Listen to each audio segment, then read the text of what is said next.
நீ என்னை கண்டால் அது உனக்கு கிடைக்கும். ஆமென் சொல்லுங்க. நீ கண்டால் உனக்கு கிடைக்கும். ஆண்டவரை போல அற்புதம் செய்யணும்னா ஆண்டவரே பார்த்து கொண்டு இருக்கணும். ஆண்டவரை போல பேசணும்னா ஆண்டவரே பார்த்து கொண்டு இருக்கணும். ஆண்டவரை போல அரிதான காரியத்தை நீ செய்யணும்னா அவரே பார்த்து கொண்டு இருக்கணும்.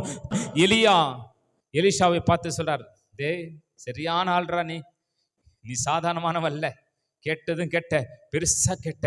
ஆனா ஒன்று சொல்ற, ஒரு கண்டிஷன், நான் எடுத்துக்கொள்ளும் போது என்ன பாரு, நிச்சயமா உனக்கு கிடைக்கும். ஹல்லேலூயா. ஆனா என்ன பார்க்காம கண்ணை வேற ஒருத்தர் மேல பார்த்தேன். பொருட்க மேல கண்ணு போச்சுன்னா போச்சையா உன் அபிஷேகம். ஆட மேல கண்ணு போச்சுன்னா அம்போதான் உன் அபிஷேகம். இது நான் சொல்லல, பிருக்மன் சொல்றாரு. பொருட்க மேல கண்ணு போச்சுன்னா போச்சையா உன் அபிஷேகம். ஆட்கள் மேல கண்ணு போச்சுன்னா அம்போ அம்போ.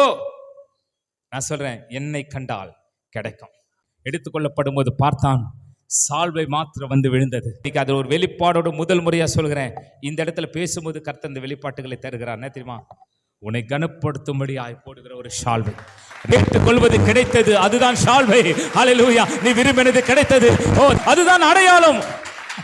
இன்னைக்கு ஒரு சால்வை மேல் விழுகிறது.